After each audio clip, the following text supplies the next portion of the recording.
자, 2월 2일 금요일 개장 전 라이브 방송 진행하도록 하겠습니다. 일단 저 PBR 관련해서 전반적으로 제가 한번 설명을 드리고요. 그리고 저 PBR 관련 종목들이 상승하면서 최근 고 PBR 관련 종목들이 하락하고 있잖아요. 이 부분에 대해서 우리가 어떻게 대응을 해야 되는지도 한번 체크를 해보도록 하고, 그리고 저 PBR 관련 종목에서는 제가 어젯밤 그 스타고즈에서 추천주로 소개해드린 코리안 닐을 조금 더 자세하게 설명해 드리도록 하겠습니다. 자, 본격적으로 방송을 시작하기 전에 뉴욕 증시부터 살펴보도록 하겠습니다, 여러분들. 네, 어제 뉴욕 증시 같은 경우에는 전반적으로 시장이 상승했습니다. 파월 연준 의장이 3월 금리 인하론에 선을 그으면서 나는 이제 3월 달에는 금리 인하를 안 할 거야 라고 얘기를 했는데, 그럼에도 불구하고 지수가 왜 올랐는지 한번 살펴보도록 하자고요. 일단 다우지수 0.87% 상승했고요. 나스닥은 1.31%, S&P 500은 1.19%, 필라델피아 반도체 지수는 0.69%, 상대적으로 지수 대비는 조금 못 올랐던 것 같습니다. 일단 주요 이슈는 파월 연준 의장이 3월 금리 인하론에 선을 그었지만, 제가 어저께 여러분들에게 설명 한번 드렸던 것 같은데, 파월 연준 의장이 금리 인하론에 선을 그었지만 채권 수익률이, 국채 수익률이 많이 빠졌다.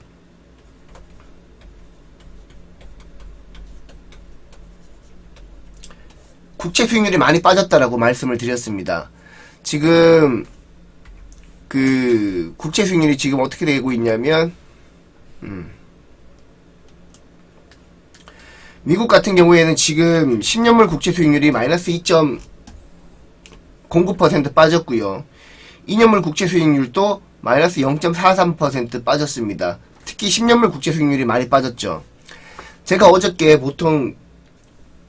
이제 방송에서 말씀드리길, 국채 수익률은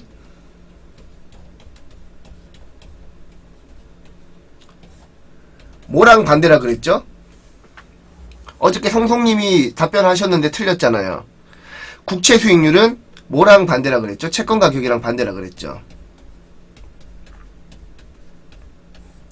채권 가격이랑 반대입니다. 근데 일반적으로 기준금리 인상 가능성이 올라갈수록, 예전에 지금 2023년 같은 경우에는 기준금리 인상 가능성이 올라갈수록, 즉 인플레이션율이 올라갈수록 국채 수익률이 상승하는 모습을 보였습니다. 영향을 줬던 게 기준금리, 인플레, 이 두 가지가 상승했을 때 국채 수익률도 올라갔다고요. 그런데 보십시오. 지금 3월달에 기준금리 인하 안 한다라고 했지만 국채 수익률이 이렇게 빠졌습니다. 즉 시장에 긍정적이라고 제가 어저께 말씀을 드렸을 거예요. 왜 3월달 기준금리 인하를 안 하는데 국채 수익률이 이렇게 빠졌지? 조금 의아했다라고 제가 말씀을 드렸죠. 이거 기억하시는 분 7번 한번 눌러보실래요? 어제 방송 들어오셔가지고 제가 왜 국채 수익률이 이렇게 빠졌는데 왜 빠졌지? 라고 말씀을 드렸었는데, 한번 7번 한번 눌러보시기 바랍니다. 기억나시는 분들.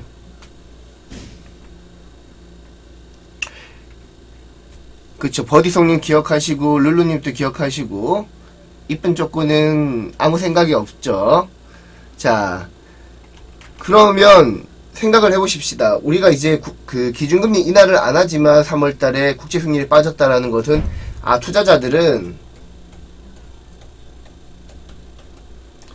투자자들은 굳이 3월이 아니라도 어차피 기준금리는 인하한다라는 데 베팅을 하고 있는 겁니다. 어차피 기준금리는 인하가 된다라는 데 베팅을 하고 있는 거예요.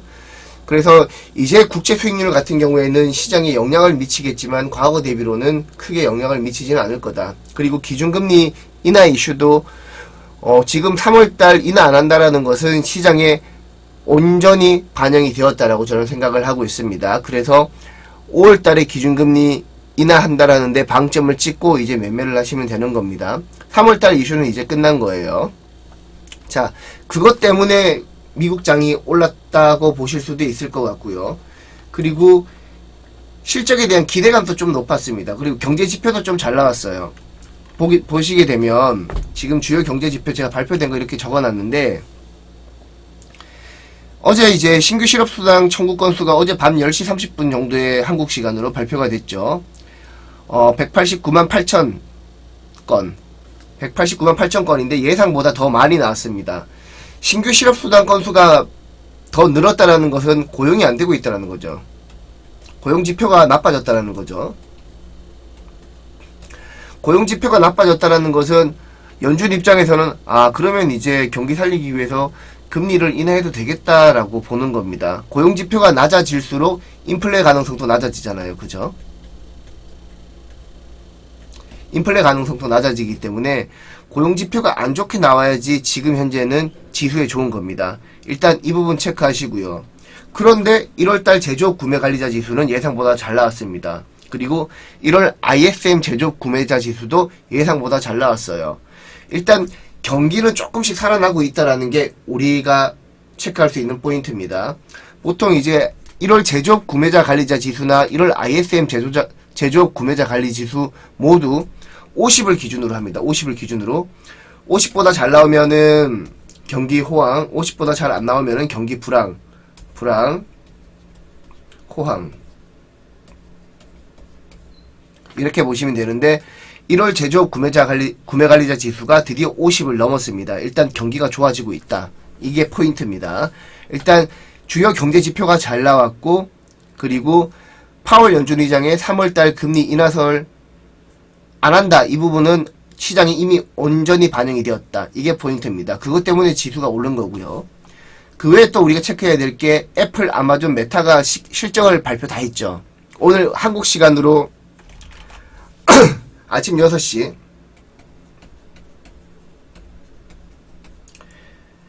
오전 6시에 발표했습니다. 오전 6시에 발표했는데 애플 빼고는 다 잘 나왔습니다. 메타 잘 나왔고요. 이게 이제 메타가 이제 시총 6위 기업인데 매출이 401억 달러 나왔고 예상치보다 훨씬 잘 나왔고요. 그리고 주당 순이익도 EPS라고 하죠. 주당 순이익은 주당 순이익도 5.53달러로 예상치 4.96달러보다 더 잘 나왔습니다. 실적이 잘 나오니까 사상 처음으로 배당도 지급한다고 합니다. 이렇기 때문에 메타는 지금 아까 제가 봤을 때 장중에 1.19% 올랐고 애프터마켓에서도 지금 14.37. 애프터마켓이라고 하면은 우리나라 장 마감 이후에 시간의 거래를 말하는 겁니다. 일단 애프터마켓에서도 14.37% 상승했기 때문에 와, 메타가 이렇게 많이 올라라고 생각하실 수 있을 것 같은데요. 그래서 오늘 우리 국내 증시에서는 직접적으로 연관 있다라고 보기에는 조금 그렇지만 어제 정부 정책 기대감도 있기도 하고 메타버스 관련 종목들도 우리가 한번 눈여겨보자. 움직이는지 안 움직이는지 일단 보자고요. 그리고 어제 이제 그 애플 같은 경우에는 애플 같은 경우에도 실적이 잘 나왔어요. 사실은 그 실적이 잘 나왔는데 지금 4분기 실적은 잘 나왔는데 중국 매출이 여전히 부진하다. 중국에서는 최근에 이제 그 샤오미랑 그리고 하웨이 얘네 둘 스마트폰이 엄청 잘 팔리고 있죠 지금. 그래서 애플 같은 경우에는 아이폰 점유율이 계속해서 낮아지고 있다라고 보시면 돼요. 그래서 애플은 향후에도 중국 시장에서 점유율 확대가 조금 어려운 만큼 지금은 상대적으로 많은 투자자들이 애플을 조금 꺼리는 모습을 보이고 있습니다. 비록 비전 프로가 흥행했지만 메인은 스마트폰이잖아요. 그쵸? 그래서 비전 프로가 향후에 본격적으로 조금 저렴해지면서 대중화되기 전까지는 애플은 당장은 조금 고전할 가능성이 조금은 높지 않나라고 봅니다. 일단 시간의 애프터마켓에서는 0.81% 하락하고 있습니다. 그 다음으로 이제 아마존입니다. 아마존 실적 잘 나왔죠. 아마존 같은 경우에도 시간에 8.31% 급등했습니다. 지금 아마존이랑 지금 메타 같은 경우에는 시간에 워낙 잘 나왔기 때문에 오늘 국내 증시 어떻게 반영이 될지 이 부분도 우리가 한번 체크를 해봐야 될 것 같아요. 오늘 사실 어저께 우리 국내 증시 같은 경우에는 워낙 많이 빠지진 않았죠. 우리나라 많이 올랐죠. 코스피 엄청 올랐죠. 그런데도 불구하고 개인들이 느끼는 체감은 엄청 안 좋았잖아요. 그럼에도 불구하고 오늘 이제 아마존이랑 메타가 많이 올랐기 때문에 국내 증시 오늘 한번 기대해봐도 좋다라는 게 제 생각입니다. 국내 증시도 한번 살펴보도록 하겠습니다. 지금 국내 증시 같은 경우에는 여전히 저 PBR 관련 종목들만 가는 하루였습니다. 지금 정부가 기업 밸류업 프로그램 운영 방침 발표하면서 저 PBR 기업들 위주로 상승시키려고 하고 있는데 이게 지난해 일본 따라하는 거죠. 일본을 따라하는 거죠. 근데 일본 같은 경우에는 저 PBR 관련 종목들 육성하면서 저 PBR 육성했고요. 저 PBR 육성. 그리고 이제 고 PBR 관련해서도 어떤 이제 대책이 있었단 말이죠. 근데 우리나라 같은 경우에는 지금 여기에 대한 대책이 없었죠. 그러니까 지금 기관이랑 외국인 같은 경우 전부 다 코스닥 종목 팔고 코스피로 넘어가고 있는 추세입니다. 기관이랑 외국인 자본의 특징이 단기 자금이 아니라는 것을 요즘에는 물론 이제 단기 자본도 많긴 하지만 단기 자본이 아니라는 것에 특징이 그런 점을 고려했을 때는 저 PBR 관련 종목들의 추세가 지금보다는 조금 더 이어지지 않을까라고 저는 보고 있습니다. 그래서 지금 저 PBR 관련해서는 제가 이따가 뒤에서도 한번 설명을 드리겠지만 단기적인 테마가 아닐 수도 있다라고 보시면 돼요. 2월달에 일단 저 PBR 관련해서 구체적인 발표 납니다. 2월달에.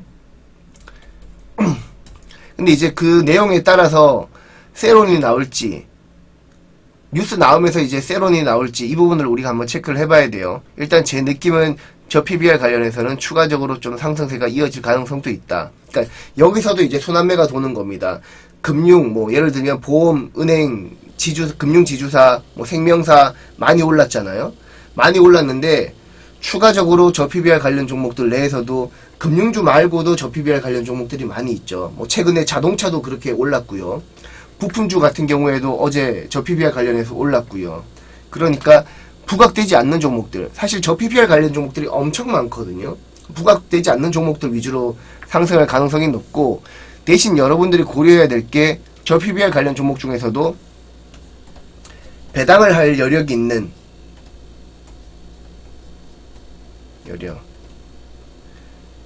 배당 여력이 있는 기업들 위주로 매수를 하셔야 됩니다. 즉 이익잉여금이 많이 쌓여있는 종목들 위주로 여러분들이 선택을 해가지고 매매를 하셔야 된다라는 거예요.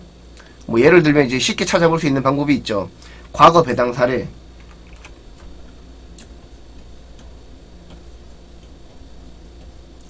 과거 배당 사례. 이것만 보신다면 여러분들이 이 기업이 향후에도 배당을 지속적으로 할 가능성이 있는지 없는지 체크하실 수 있단 말이죠. 제가 이제 과거 배당 사례 어디서 보는지 한번 체크를 해드릴게요. 여러분 지금 제가 한번 보여드릴게요. 여기서 보시면 됩니다. 이런 것까지 알려주는 전문가가 어디 있습니까? 자, 여기 사이트 한번 제가 링크 걸어 드릴게요.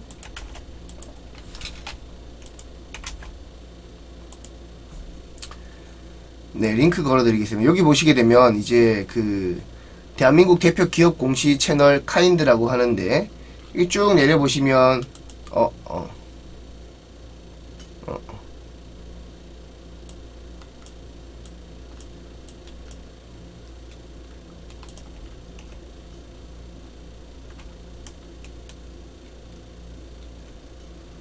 잠깐만요. 이게 여기서 잘 안 보인다. 지금 밑에 제가 방송화면이 잘려가지고 지금 안 보이거든요.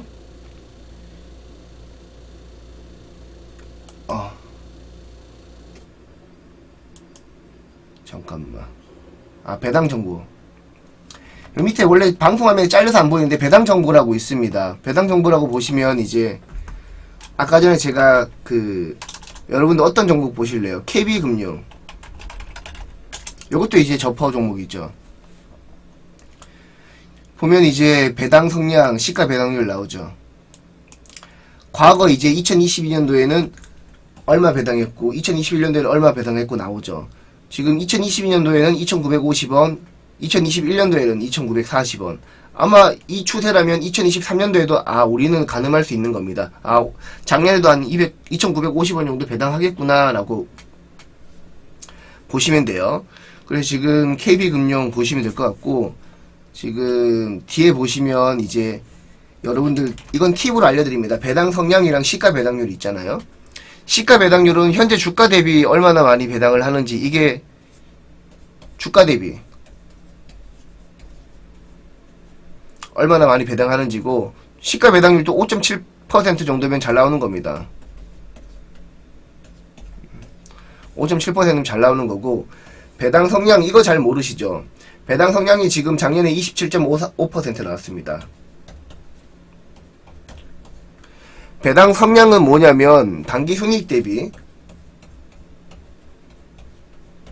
단기 순이익에서 배당을 얼마나 하는지, 얼마나 배당하는지. 그러니까 예를 들어서 단기 순이익이 1000만큼, 100만큼 있는데, 단기 순이익이 100만큼 있는데 이 중에서 나는 70만큼 배당을 하겠다. 엄청 많이 배당하는 거죠. 그러면 배당 성향이 70%인 겁니다. 이해가시죠? 이렇게 진행이 되는 겁니다. 그래서 배당 성향이 높은 기업을 보셔야 되고, 시가 배당률이 높은 종목들 위주로 과거에 어땠는지 여러분들이 체크하신다면 매매하시는데 굉장히 유리하다라고 보시면 돼요. 배당주는 이렇게 검색하는 겁니다. 제가 배당은 강원랜드, 뭐 강원랜드도 배당 많이 하죠. 강원랜드도 한번 볼까요?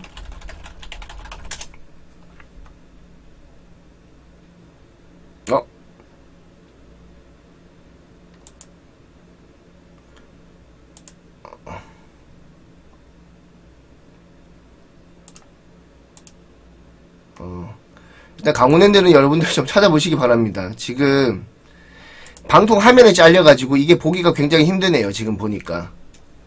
일단 그렇게 보시면 될 것 같고, 제가 링크 드렸던 거 그거 참고하셔가지고 여러분들도 보세요. 그리고 일단 저 PBR 수혜 섹터 어저께 한번 설명을 드렸는데 그대로 또 올랐습니다. 뭐 자동차, 현대차, 기아, 그리고 어제 같은 경우에는 부품주도 움직였죠. 부품주도 움직였습니다. 부품주도 움직였고, 의류 쪽은 한세실업, 영업무역, 그리고 백화점 쪽 신세계, 롯데쇼핑, 현대백화점 다 좋았고요. 일단 그동안 시장에서 소외되었던 기업들 대부분 올랐다라고 보시면 되고, 중국 인프라 관련 종목들도 어제 얘네들은 조금 쉬어갔습니다. 쉬어갔지만 전반적으로 얘네들도 수혜주다라고 보시면 됩니다.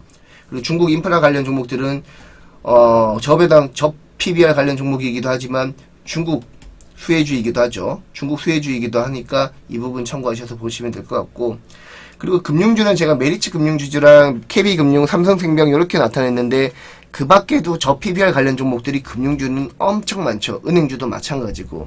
그래서 지금 오늘 또 관련 종목들이 움직일지 봐야 되는데, 워낙 많이 올랐기 때문에 개인적으로는 금요일 앞두고 차익 매물 나올 수도 있다라고 생각을 합니다. 왜냐하면 주말에 어떤 내용의 기사가 나올지 모르기 때문에. 그래서 오늘 저 PBR 관련 종목들 차익 매물 가능성 존재합니다. 뭐 그럼에도 저는 코리안리는 좋다고 생각하지만 차익 매물 가능성.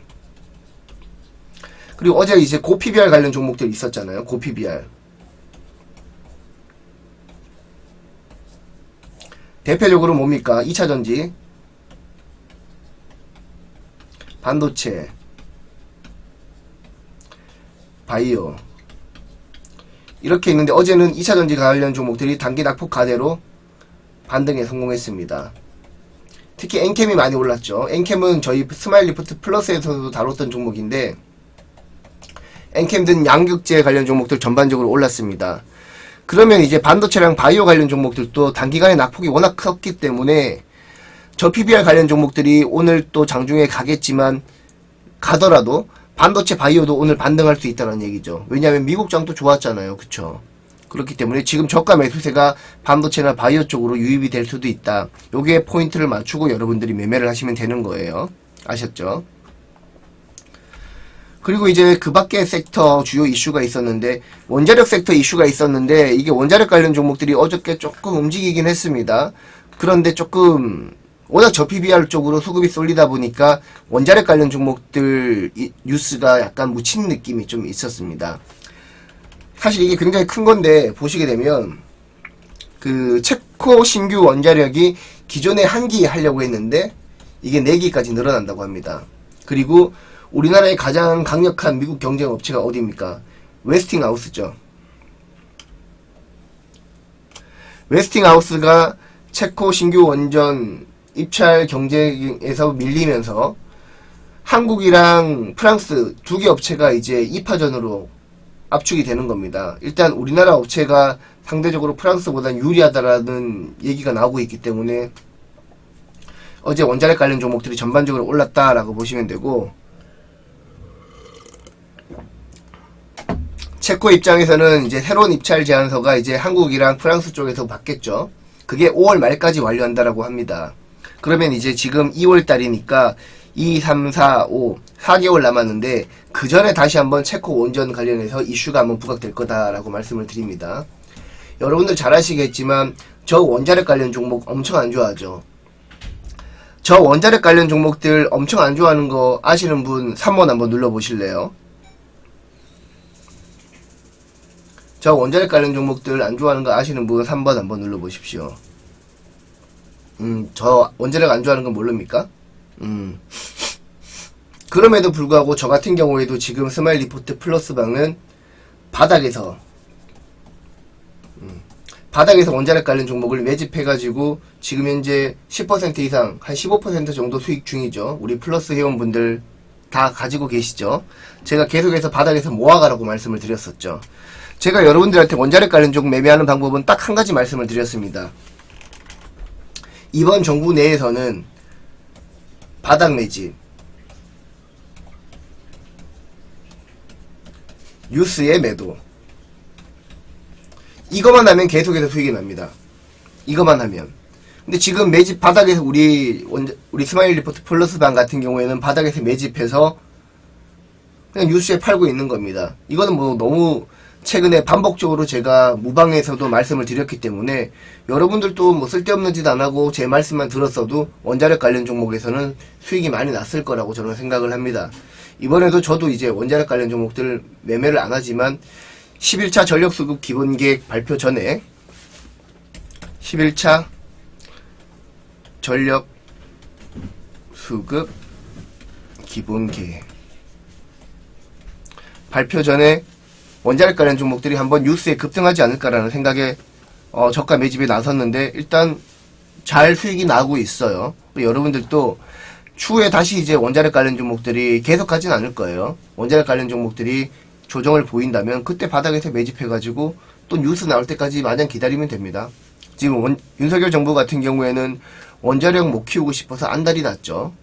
오히려 신재생 에너지가 죽는 모습인데 일단 뭐 지금 정부가 그러니까 우리는 투자자는 지금 정부 스타일에 맞게끔 매매만 하시면 됩니다. 근데 실제로 이제 원자력 관련 종목들이 실적이 잘 나오기까지는 굉장히 오랜 시간이 걸릴 거예요. 그래서 원자력 관련 종목들은 성장주가 아닙니다. 그냥 단기성 테마 매매라고 보시면 될 것 같아요. 아셨죠? 그런데 이제 체크해야 될 포인트, 나중에 이제 체코랑 어떻게 계약하는지 계약 세부적인 내용이 나왔을 때 너무 저가 수주하는 것은 경계해야 됩니다. 지금 미국 웨스팅하우스 같은 경우도 입찰 조건에 미충족돼서 탈락한 게 아마 입찰가를 너무 높게 적어서 탈락한 걸로 알고 있거든요. 지금 체코 같은 경우에는 원자로당 건설 비용을 최대 25%까지 낮춘다라고 하니까, 낮출 것으로 기대한다고 하니까 생각보다 우리나라가 수주하더라도 저가 수주에 나설 가능성이 높습니다. 그래서 이 부분은 경계해야 된다. 그래서 우리는 그냥 뉴스 나오면 판다, 그냥 수익성이 어떻든 말든 뉴스 나오기 전에 판다라고 생각을 하시고 대응을 하시면 됩니다. 아셨죠? 이 부분 체크하시면 될 것 같고, 일단 대표적으로 종목이 뭐 두산에너빌리티, 한신기계, 우진, G2파워, 보성파워텍 등등 했는데 이미 어제 올랐다. 이 뉴스 때문에 이미 어제 올랐습니다. 그래서 뭐 신규는 조금 지금 시점에서 조금 아니라고 생각하지만 그래도 나중에 다시 조정받으면 매수하면 됩니다. 그리고 또 뉴스는 나올 겁니다. 이번 정부의 원자력 뉴스 계속 나올 거예요. 아직까지 3년 남았습니다. 여러분들 3년 동안 원자력 가지고 먹거리 계속해서 만들 수 있는 거예요. 쉽잖아요. 그죠? 원자력 섹터는 지금까지 2년 내내 빠졌어요. 2년 내내. 원자력 관련 종목들은 윤석열 정부 들어오고 2년 내내 빠졌습니다. 오를 줄 알았는데 2년 내내 빠졌어요. 그런데 2년 내내 빠지는 도중에도 어느 정도 바닥은 지켜주면서 그때 매집하면 반등 때 뉴스가 꼭 나온다라는 거죠. 그러니까 여러분들 향후 3년 남았습니다. 3년 동안 원자력 하나로만 해도 여러분들이 계속해서 수익이 날 수 있는 구조다라고 보시면 돼요. 그러면 이제 제 무방을 오전 8시에 계속해서 들으시면 됩니다. 제가 팁도 알려드릴 거고, 우리 이제 플러스반 같은 경우에는 저랑 함께 매매하겠지만, 뭐 회원가입 안 하신 분들은 제 아침 무방 들으시면서 여러분들이 눈치껏 힌트 얻으셔가지고 매매를 하시면 된다라고 말씀을 드립니다. 그리고 철강 관련해서 좀 말씀을 드릴게요. 지금 어저께 시간외 거래에서 철강 관련 종목들이 좀 올랐습니다. 대표적으로 신스틸, 금강철강, 하이스틸 이렇게 올랐습니다. 이 금강철강이랑 죄송합니다. 제가 감기가 아직 안 나와가지고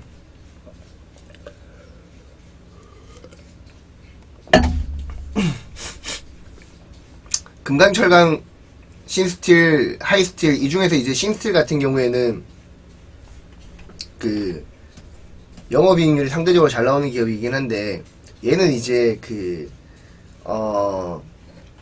절단하는 기업이죠. 그 철강 칸을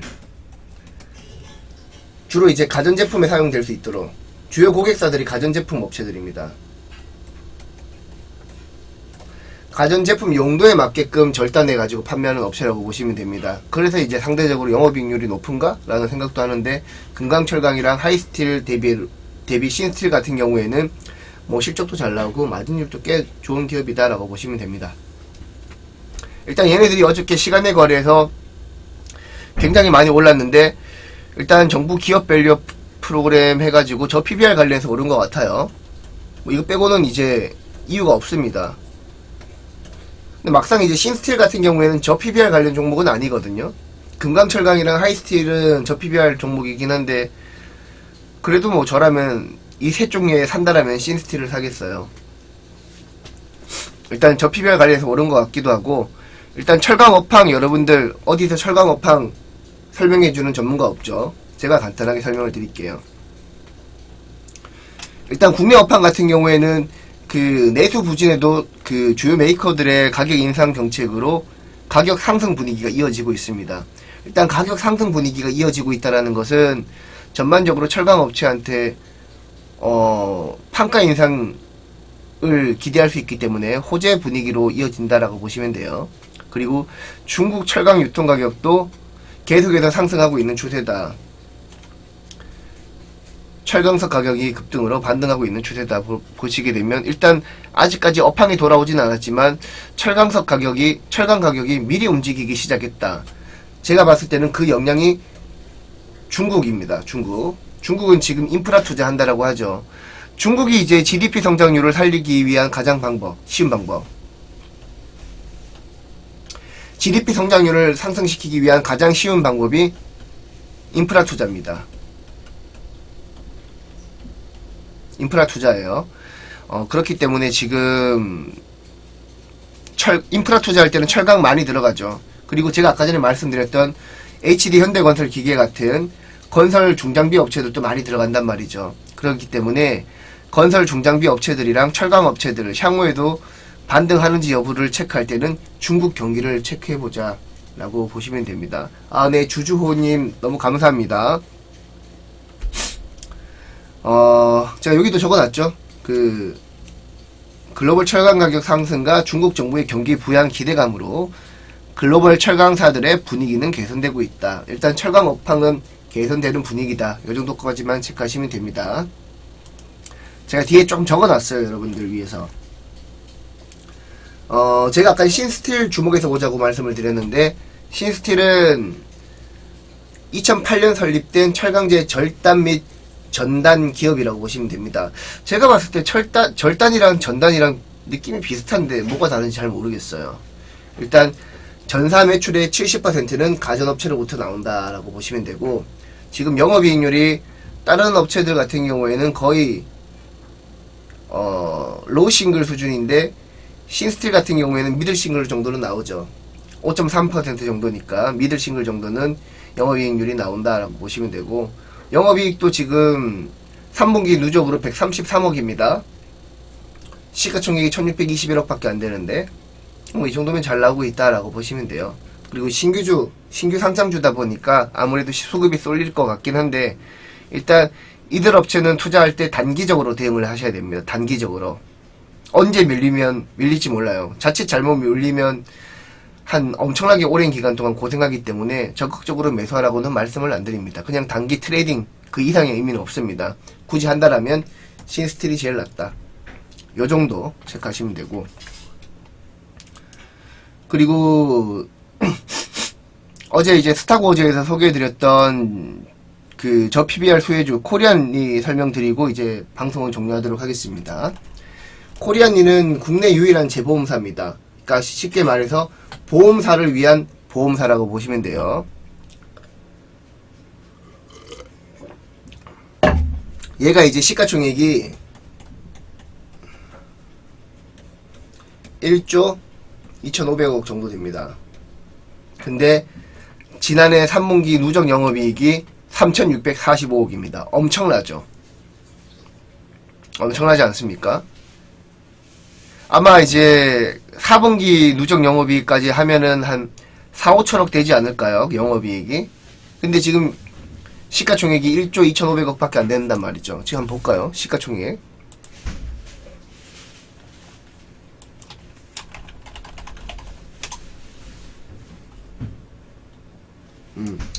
어제 좀 올라가지고 1조 2,915억입니다. 그런데 영업이익이 엄청나죠.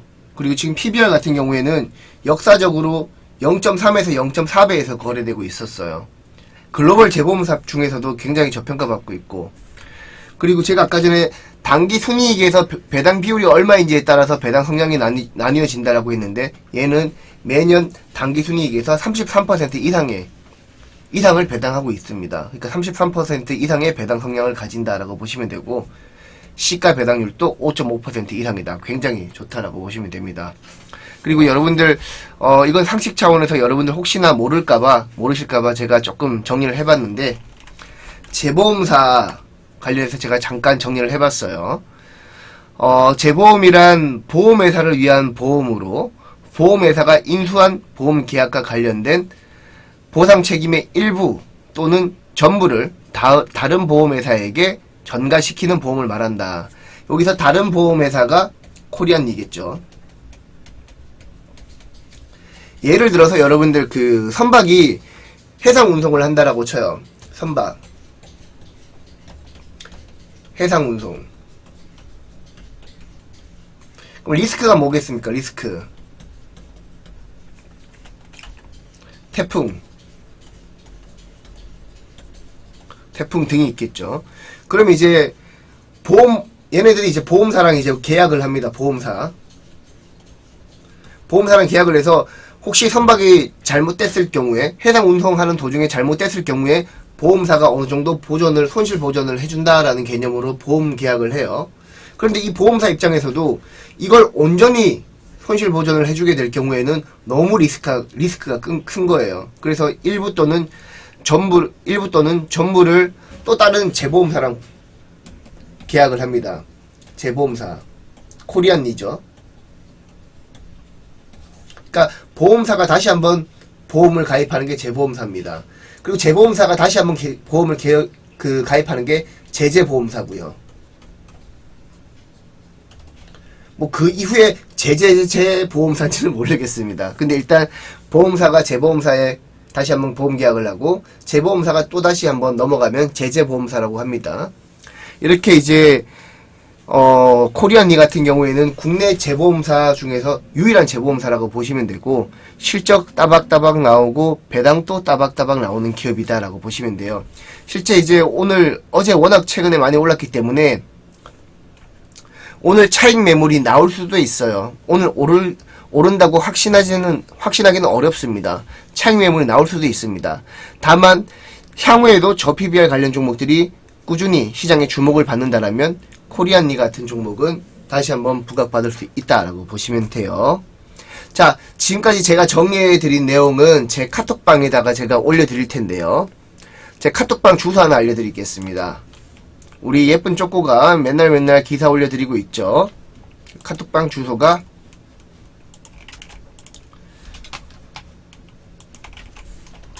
참여 코드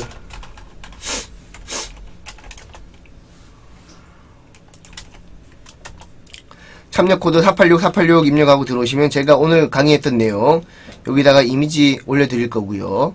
그리고 들어오시게 되면 항상 시장의 주요 이슈들 수시로 올려드리니까 제 방에 들어오시는 분들은 별도로 이제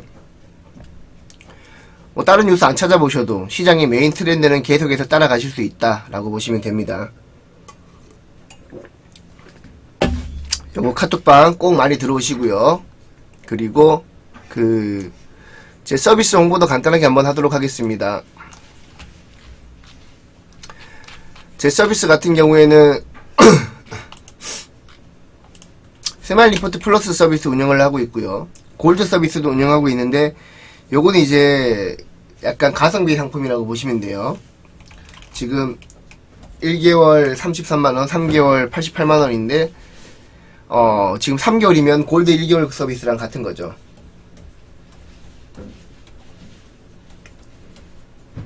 골드 1개월 가격이랑 같은데 3개월 동안 이용할 수 있어. 그리고 유망주도 받을 수 있다라는 점에서 굉장히 메리트가 있다라고 보시면 되고, 유망주 매수가, 목표가, 손절가 다 문자로 드립니다. 그리고 장이 안 좋을 때는 주 2, 3회, 장이 좋을 때는 주 5회 드리고 있고요.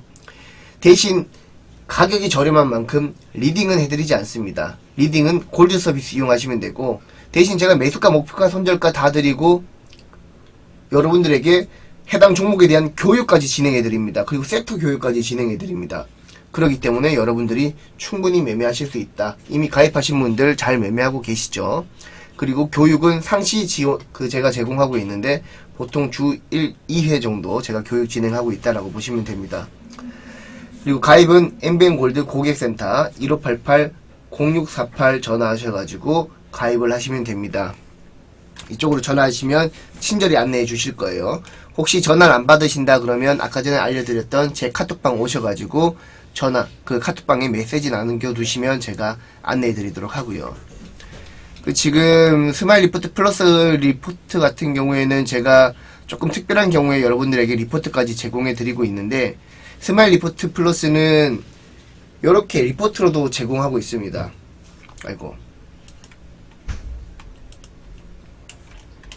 지금 보시게 되면 사업 내용 여기 보게 되면 종목 점수뿐만 아니라 매수가, 목표가, 손절가 다 제공해 드리고요. 여기는 투자 포인트 제공해 드립니다. 요 퀄리타스 반도체 리포트인데 수익 엄청 많이 냈죠. 그리고 실적, 그리고 요건 매매 전략입니다. 액션란에는 제가 매매 전략도 제공해 드리고 있기 때문에 여러분들 매매하는 데는 전혀 부담감이 없다라고 보시면 돼요. 매매 전략도 제공해 드리고 있다. 사실 전문가들이 이렇게 기업 분석해가지고 여러분들한테 제공해 드리는 거 서비스 경험하신 분들 보신 적 있으신가요? 저는 없는 것 같은데, 일단 이렇게 제공해 드린다라고 보시면 되고, 문자는 이렇게 나갑니다. 여러분들 문자는 이렇게 나갑니다. 몇 월 며칠 스마일 유망주 종목명, 종목 점수, 매수가, 목표가, 손절가, 투자 포인트까지 나갑니다. 그러니까 여러분들 매매하시는데 전혀 부담감이 없고, 문자도 나가고 우리 회원 전용 카톡방이 있습니다. 카톡방 요것도 있으니까 여러분들 들어오셔가지고 카톡방에서 우리 다른 회원들이랑 또 소통하시면서 매매하시면 됩니다. 자, 오늘 이 정도로 이제 방송은 마치도록 하고요. 제가 이따가 9시 20분 정도, 9시 20분경 도전 369 출연합니다.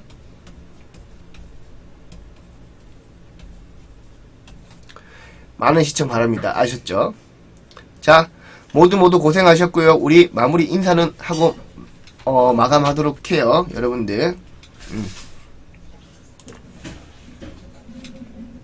모두 고생하셨습니다.